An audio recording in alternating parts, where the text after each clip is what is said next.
So we start to make our way up the driveway. James is beside me and we're walking like this. And I said to him, because the dog was loose and the dog was growling and really barking at us. That just huddled up and sleeping right on the wall. They're evil. And immediately I turned to her. I'm like, my mom can't go in this room. I hope you said close that friggin' door. Well, we closed it right away. And she's like, what? Why? I'm like, she is terrified of exactly one thing in this world. So her and I go into this house and we go in the main floor and I can hear upstairs the shower running. And I remember thinking, oh gosh, somebody's in the shower. Like, did they forget that we were coming? That's what I'm thinking. But we just continue on the main.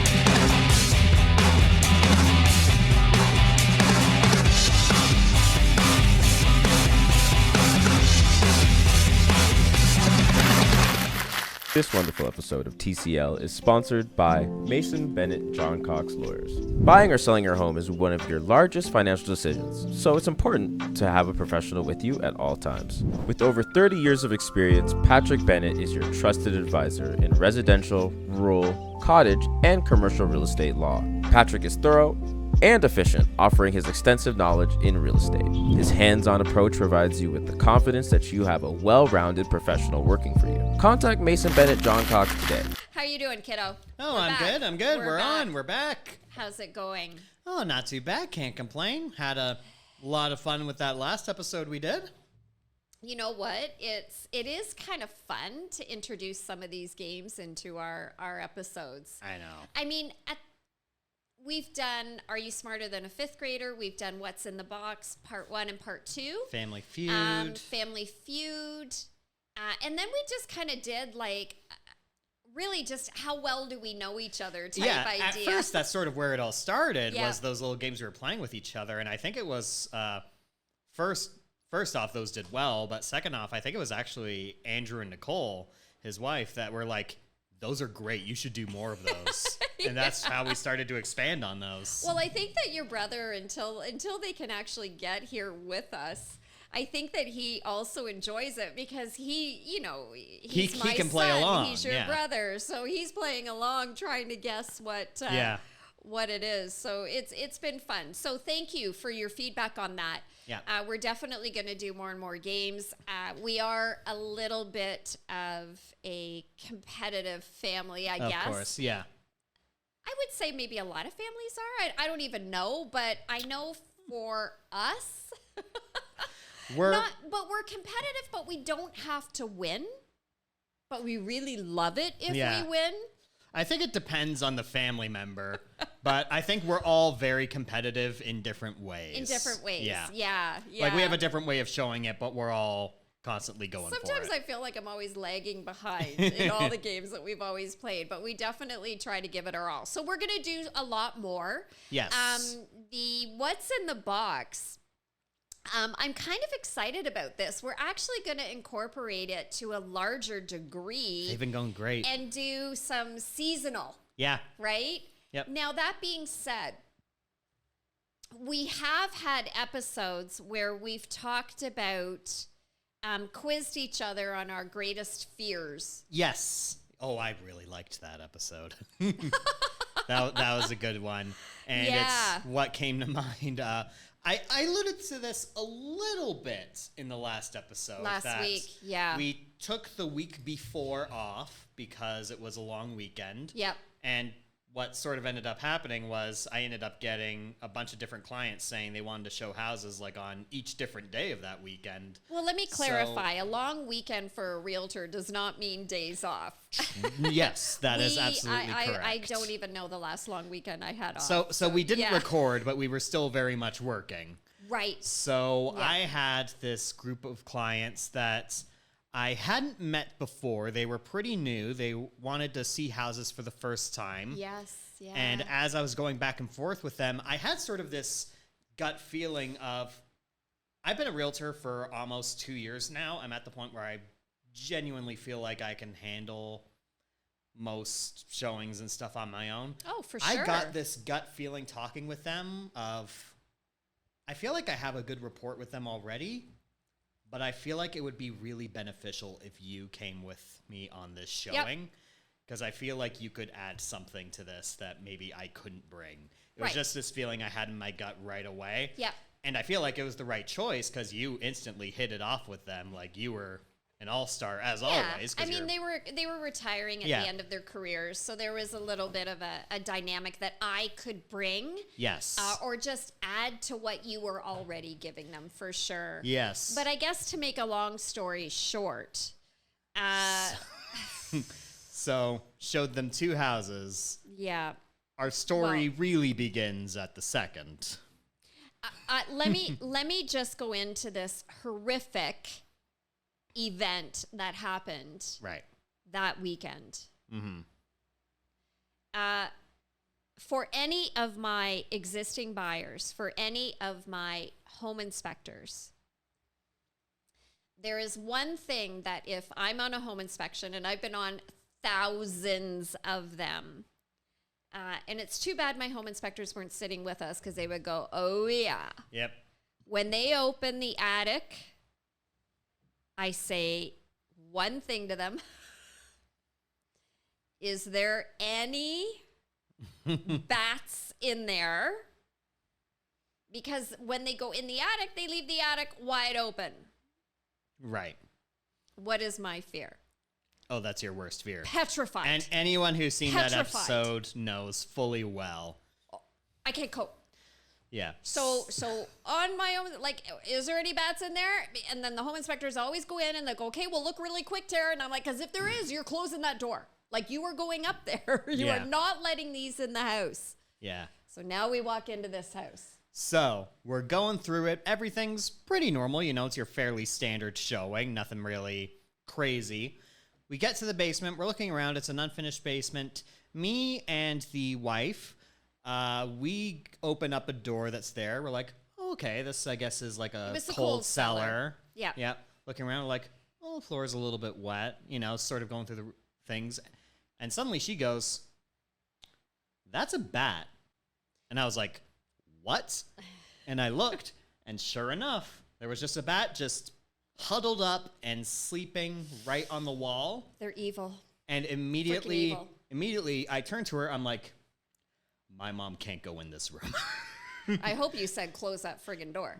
Well, we closed it right away. And she's like, what? Why? I'm like, she is terrified of exactly one thing in this world, and that is bats. And she's like, okay, got it. And to preface this a little bit, the basement was divided into 2. It was walled and it was unfinished. So there were actually 4 buyers plus us. Yeah. So I, at this point in time, had walked through the first room. With the husband, There was a lot of water. Yeah. So I was really focusing on the water. I wasn't focusing on going in the cold cellar room at this point. And then him and I had moved to the second room in the basement. While her and I were exploring and the you first. guys were still in there. And I, of course, I didn't hear this at all. Right. At all. So we're down there. Nothing is, we're in the utility room. We're really talking about the water that's coming in. And I make my way back. We all make our way back to that first room. Yeah, at this point, we're getting ready to go back up and head out. And I head over to the door because as a realtor, you gotta check everything. I know I have to check every single room. I'm already going, okay, there's water on all 4 corners. It's coming up below the floor. I'm already doing what I do. Now let me go into this room, and I put my hand on the handle, and you say... Well, what happened was, as you were going for that, I'm like, oh, Mom, you shouldn't go in that room. You kept going. You put your door on the handle, and she immediately goes, there's a bat in there. I think I heard, actually, don't open that door. Yeah. There's a bat in there. And I'm like, what? It was like the doorknob was suddenly on fire. You were like... and you backed up. Oh my God, oh my God, oh my God, oh my God, oh my God. That's immediately. Oh my God, oh my God, oh my God. But we go back upstairs. Crisis averted. The other two buyers that were late for this showing, they come by, so we take another tour through. Now we go back down to the basement, so buyer number 3 can come and look at the basement. Yeah, because so as they're going downstairs, I hear the wife going to the one guy, oh, by the way, don't open the door to the cellar. Now, in the meantime, I'm back in that second room again because he had just been in that room with me. We were really looking at the water that was in that back part of the basement. Right. Steve had made his way back to the front room, and I hear, don't open that door. Yeah. And here was the exact conversation. She was like, Steve, don't open that door. He goes, well, why? I heard that. She goes, there's a bat in there. And he's like, is it flying around? She goes, no, it's asleep. And he goes, well, why can't I open it? And then in my head, I'm like, oh, there's only one way this ends. That moment I knew. And I did hear somebody, I don't know if it was you or if it was her, say, listen, Tara's like petrified. And I think it was her. Yeah. I think I heard him say, and I'm still standing in the back because I am like, this guy is a renovator. He's opening this door. Right. And I thought I heard him say, I won't let it get out. Or something like that. Anyways, he opened the door. And wouldn't you know it? It very much got out. And it came right for us. It came right for us. Immediately, I just hear from the other room, because at this point, I think all of us were in that second half of the basement, and he was alone in the first half, so he just strolled up to the cold cellar door, opened it up, and then boom. Yeah. And immediately, we're just like, it's out, and then chaos. Yeah, chaos happened. So you know what? I'm going to tell this story short and sweet. There were 2 rooms, and we have the world's best buyers.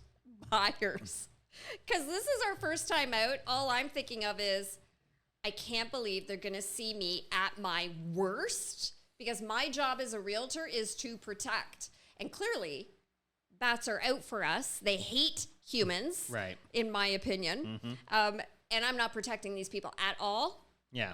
I want the F out of this house. Oh, right? Yeah. So there was a doorway between both the rooms. Yes. There was a doorway.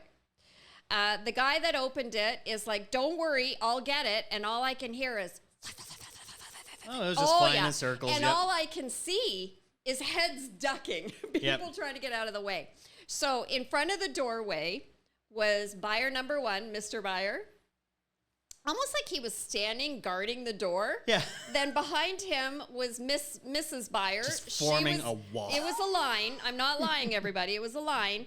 And then behind Brandy was Austin, also blocking. So there was 3. And then I guess Steve in the original room where the bat was trying to find our blood. He's got some sort of, I want to say, like a Bristol board or something. Thing of cardboard or something, yeah. trying to bat the bat. And I'm now at the end of the line, and you're saying, just duck down behind me. And I'm like, duck down behind you? No, like I'm hiding behind the furnace, and I'm looking at these windows all around our just room. Just forming an escape plan. I'm like, they're above ground. I am going to shoot myself through that window, break the glass. I'll give the seller $500. I'm the F out of here. Right. Until I hear, and Steve goes, I got it. And then Brandy says something like, did you kill it? And I'm like, in my mind, I'm sorry. I'm like, I don't care. I don't care. So they put something over it, and they were like, Tara, everybody divided. Yeah. It was like the Red Sea dividing. Of the Red Sea, yeah. Tara, come now through and go all the way around. Yeah. So anyways, this evil bat. I mean, it took, 30 years in my career to actually have this happen to me as I was showing a house. Right. But I've thought about it millions of times, them all standing in a line trying to protect me. anyhow, it came true. It came true. Literally the worst case scenario for you actually happened. Worst case. And I felt terrible. When we went outside, they were saying, "Are you okay?" And I'm thinking to myself, I feel awful. Like our job is to protect them and to listen. I'll tell you, there was put a snake in front of me. I'm fine. Sure, I'm fine. I was showing a house early in my career. I maybe have been in the business about 5 or 6 years, and this client of mine is now a very successful realtor, and he might have only been about 20 years old at the time. And he used to drive this old truck, and he would meet me, and he wanted a country property. And back then, I mean, the houses were really inexpensive, right? So he was buying his first home. So we saw a lot of fixer-uppers. Okay. So we're in Clarington, and we pull up outside this small little bungalow. For sure, it needed a lot of work. Mr. Seller was sitting on the front porch, and he was very old. He was very elderly. Yeah. And his dog was running loose, and it was a big dog. And if I remember correctly, it was very German Shepherd-y. Okay. And German Shepherds are amazing dogs, but Yes. they're also very protective. Yes. So they can be really nice, or they can be the opposite if they're protecting their owner. Right. So we start to make our way up the driveway. James is beside me, and we're walking like this. And I said to him, because the dog was loose and the dog was growling and really barking at us. Right. And Mr. Seller was sitting on his front porch, not calling the dog off. So I had said to James, I need you to slow down. If this guy doesn't call the dog off, I don't think it's a good idea for us to go any further. Right. So we take a couple of steps. The dog now starts to growl and really come at us, but he's not running. Right. And James said, to the seller, "What are you going to do about this dog?" And he goes, "He won't hurt you." Okay.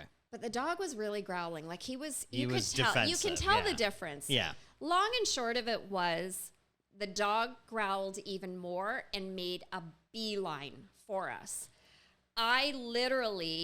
We were side by side. I literally put myself in front of James because I'm thinking to myself, this is a showing. Yeah. If this dog's going to bite anybody, he's going to bite me first. I'm not going to let him bite my buyer. Clearly, I did not do that on the weekend with the bat. And what James did, and him and I talk about this to this day, what James did is he grabbed me by the shoulders and he moved me behind him and he said, "I don't think so, Tara. He's going to get me first." Right. Long and short of it is, eventually the seller came and got the dog off. So all these things we do in real estate. Yeah. I know, right? Yeah. But it was crazy.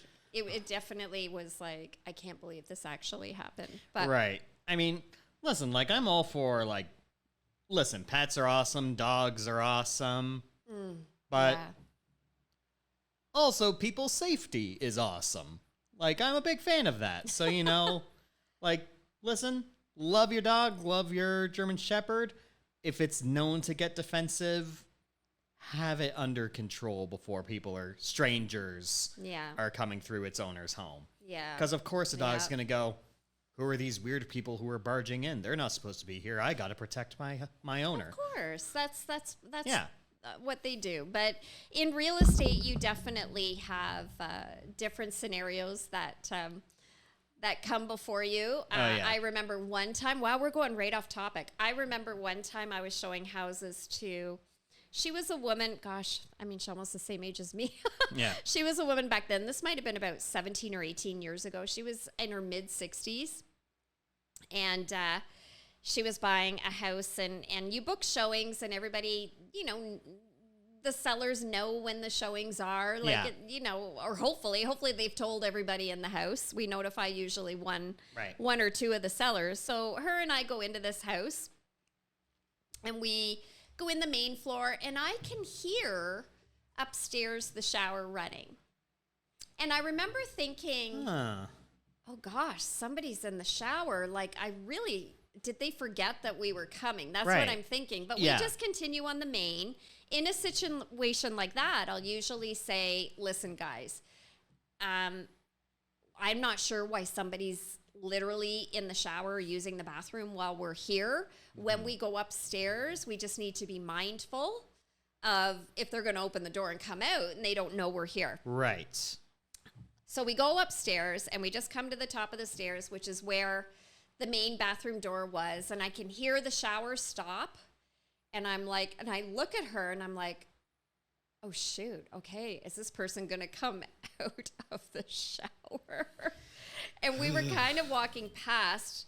As we were walking past the bathroom door, the door opens. This, I would put him at maybe 19 or 20-year-old guy comes out. He's got a towel kind of held in front of him. Oh, good. Kind of. Very, very, very kind of. So he comes out. We're there. He's like, whoa. Right? And I'm like, whoa. My buyer, she's like, nice. And we all died laughing. Okay. And I'm like, come on, we're going to get out of your way. And I took her to another room, to one of the bedrooms there. And he said, I'm sorry. He goes, you're right. I forgot you guys were coming. I'll go get dressed right now. And I'm like, it's all good. It's all good. It's all Jeez. good. But we go outside and she goes, best showing ever. Well, I mean, hey, at least you took it in stride. Yeah. I mean, maybe that's something we could talk about in another episode, is just how many wild stories that we have during our showings. Oh, absolutely. There's yeah. I mean, we could probably get a full episode out of yours alone. Right. Now, we're about to wind down. I Yes. don't want to wind down, number one, without thanking you for doing such a good job on talking about your chosen sobriety. If you guys have missed that episode, please go back and watch it. You are always such a great insight into why you've made decisions in your life and what you've gone through. It is fantastic. We've got a giveaway, two $50 gift certificates. Yes, we do. One to the Oak and Ale. Yep. And another one to Amazon. So what do they got to do, kiddo? Oh, 3 simple steps. All you got to do is leave a like. You got to subscribe to the channel. Yep. And you got to leave a comment on any of our videos or our shorts. Please help us get to our goal. We are inches away from our goal of 1,000. Yes. Thank you so much, everybody. We are growing crazily. Absolutely. And we couldn't do it without any of you, so grateful. our crazy lifers. So, guess what, kiddo? Oh, what? We're just laughing through life with a mom and her son. Indeed we are. Thank you all so much for watching. And remember, life's crazy. We can't change that, but we can talk about it. This season is powered by Angelo's Butcher Shop. Welcome to Angelo's Butcher Shop. They are a family-owned and family-run business with a long and proud history in the food industry in Durham region. Angelo has been a butcher for over 25 years, is passionate about his trade, and loves serving his customers. They want your experience with them to be simple, and they're committed to quality. They carry a selection of fine, fresh, premium meats and welcome custom orders.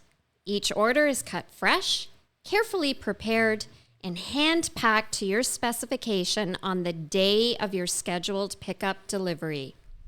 All of their products are vacuum sealed for freshness at no extra charge. Let them know how many people you're feeding, and they'll customize your order to fit your needs. Angelo's Butcher Shop thanks you, and they want you to eat well.